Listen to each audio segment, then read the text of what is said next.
अस्सलाम वालेकुम सामीन और नाजरीन। बिस्मिल्लाहिर्रहमानिर्रहीम। सरकारी मदीना सल्लल्लाहु ताला अलैहि वसल्लम की मेरास। हज़रत सैयदना अबू हुरैरा रज़ियल्लाहु ताला अन्हा एक मरतबा बाज़ार में तशरीफ़ ले गए और बाज़ार के लोगों से कहा कि तुम लोग यहाँ पर हो और मस्जिद में ताजदार मदीना सल्लल्लाहु ताला अलैहि वसल्लम की मेरास तकसीम हो रही है। ये सुनकर लोग बाजार छोड़कर मस्जिद की तरफ गए और वापस आकर हज़रत सैयदना अबू हुरैरा रज़ियल्लाहु ताला अन्हा से कहा कि हमने मेरास तकसीम होते तो देखा नहीं। आप रज़ियल्लाहु ताला अन्हा ने फरमाया कि फिर तुम लोगों ने क्या देखा? उन लोगों ने बयान किया कि हमने एक गिरोह देखा जो अल्लाह अज़्ज़ व जल का जिक्र और तिलावत कलाम पाक में मसरूफ़ है और इल्म दीन की तालीम में मसरूफ़ है। हज़रत अबू हुरैरा रज़ियल्लाहु ताला अन्हा ने फरमाया कि सरकार मदीना सल्लल्लाहु ताला अलैहि वसल्लम की यही तो मेरास है। मोहतरम नाजरीन, सुन्नत तरीका के मुताबिक नाखन काटने के 9 अदा मुलाहजा फरमाएं। नंबर 1, जुम्मा के दिन नाखन काटना मुस्तहब है। हाँ, अगर ज़्यादा बढ़ गए हों तो जुम्मा का इंतज़ार ना कीजिए। सदरुल शरिया बदरुल तरीका मौलाना अमजद अली आज़मी अलैहि रहमतुल्लाह कवी फरमाते हैं, मनकूल है जो जुम्मा के रोज़ नाखन तरशवाए अल्लाह ताला उसको दूसरे जुम्मा तक बलाओं से महफूज रखेगा और 3 दिन जायद यानी 10 दिन तक।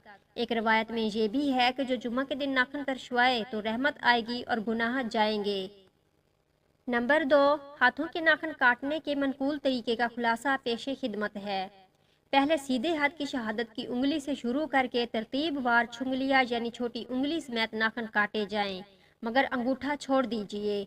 अब उल्टे हाथ की चुंगलिया यानी छोटी उंगली से शुरू करके तरतीब वार अंगूठे समेत नाखन काट लीजिए। अब आखिर में सीधे हाथ के अंगूठे का नाखन काटा जाए। नंबर 3, पाँव के नाखन काटने की कोई तरतीब मनकूल नहीं। बेहतर यह है कि सीधे पाँव की छुंगलिया यानी छोटी उंगली से शुरू करके तरतीब वार अंगूठे समेत नाखन काट लीजिए, फिर उल्टे पाँव के अंगूठे से शुरू करके चुगलिया समेत नाखन काट लीजिए।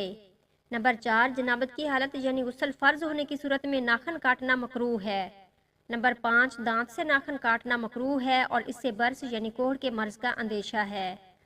नंबर 8, नाखन काटने के बाद उनको दफन कर दीजिए और अगर उनको फेंक दें तो भी हर्ज नहीं। नंबर 7, नाखन का तराशा यानी कटे हुए नाखन बैतुल खला या गुस्ल खाने में डाल देना मकरूह है कि इससे बीमारी पैदा होती है। नंबर 8, बुध के दिन नाखन नहीं काटने चाहिए कि बर्स यानी कोढ़ हो जाने का अंदेशा है। अलबत्ता अगर 39 दिन से नहीं काटे थे, आज बुध को 40वां दिन है, अगर आज नहीं काटता तो 40 दिन से जायद हो जाएंगे, तो उस पर वाजिब होगा कि आज ही के दिन काटे, इसलिए कि 40 दिन से जायद नाखन रखना नाजायज़ व मकरूह तहरीमी है। तफसीली मालूमात के लिए फतावा रिजविया मुखर्जा जल्द 22 सफ़ा 574 तक 685 मुलाहजा फरमा लीजिए। नंबर 9, लंबे नाखन शैतान की नशिस्तगाह हैं, यानी उन पर शैतान बैठता है। सुन्नत तरीका के मुताबिक जूते पहनने के 7 अदा मुलाहजा फरमाएं। फरमाने मुस्तफ़ा सल्लल्लाहु ताला अलैहि वसल्लम। नंबर 1, जूते बकसरत इस्तेमाल करो कि आदमी जब तक जूते पहने होता है गोया वो सवार होता है, यानी कम थकता है। नंबर 2, जूते पहनने से पहले झाड़ लीजिए ताकि कोई कीड़ा या कंकर वगैरह हो तो निकल जाए। नंबर 3, पहले सीधा जूता पहनिए फिर उल्टा और उतारते वक्त पहले उल्टा जूता उतारिए फिर सीधा।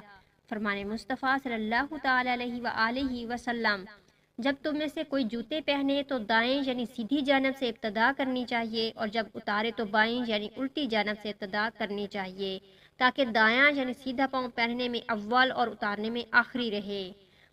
नुज़हातुल कारी में है, मस्जिद में दाखिल होते वक्त हुक्म ये है पहले सीधा पाँव मस्जिद में रखे और जब मस्जिद से निकले तो पहले उल्टा पाँव निकाले।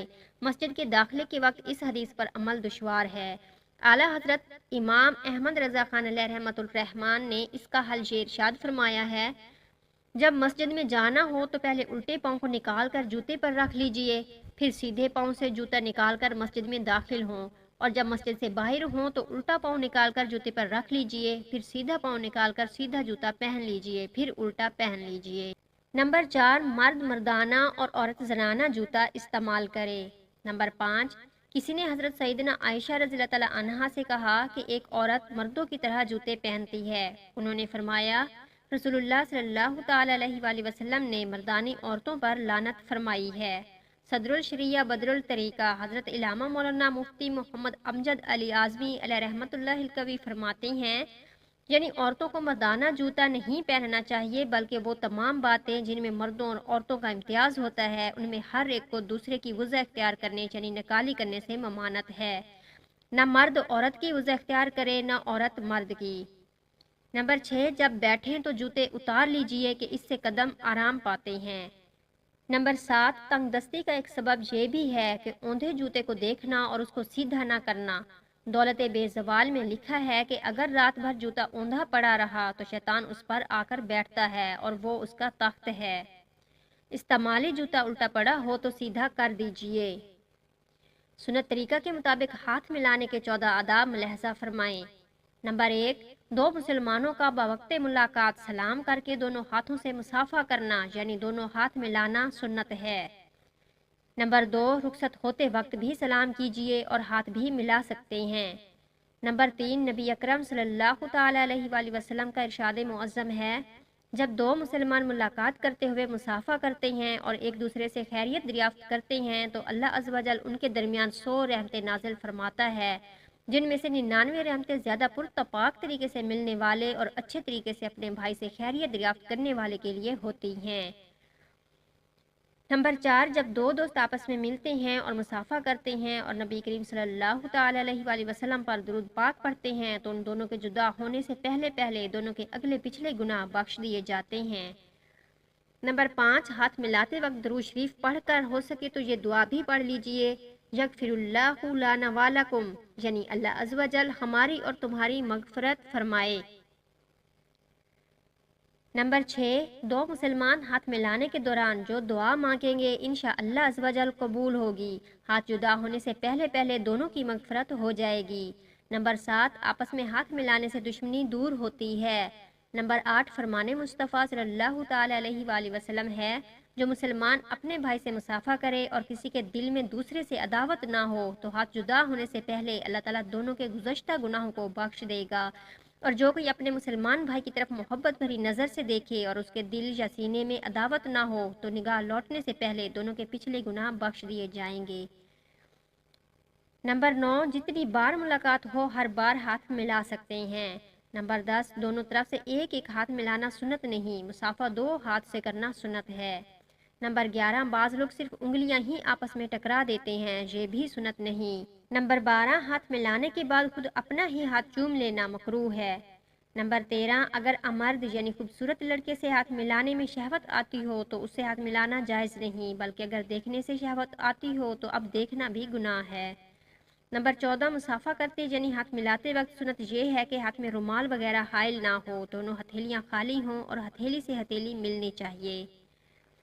مصیبت چھپانے کی فضیلت۔ محترم ناظرین، تکالیف پر شکوہ کرنے کے بجائے صبر کی عادت بنانی چاہیے کہ شکایت کرنے سے مصیبت دور نہیں ہو جاتی، بلکہ بے صبری کرنے سے صبر کا اجر بھی ضائع ہو جاتا ہے۔ بلا ضرورت مصیبت کا اظہار کرنا بھی اچھی بات نہیں۔ چنانچہ حضرت سیدنا ابن عباس رضی اللہ عنہما فرماتے ہیں کہ رسول اکرم نور مجسم شاہ بنی آدم صلی اللہ تعالی علیہ وآلہ وسلم نے ارشاد فرمایا، جس کے مال یا جان میں مصیبت آئی پھر اس نے اسے پوشیدہ رکھا اور لوگوں کو اس کی شکایت نہ کی تو اللہ عز و جل پر حق ہے کہ اس کی مغفرت فرما دے۔ جزاک اللہ خیرن کثیرن۔ ویڈیو دیکھنے کا بہت شکریہ۔ اگر آپ کو ویڈیو پسند آئی ہے تو ویڈیو کو لائک، کمنٹ اور اپنے دوستوں کے ساتھ بھی شیئر کریں۔ چینل کو ضرور سبسکرائب کر دیں تاکہ ہماری تمام ویڈیوز کا نوٹیفیکیشن آپ کو ملتا رہے۔ ملتے ہیں اگلی ویڈیو میں، تب تک اللہ حافظ۔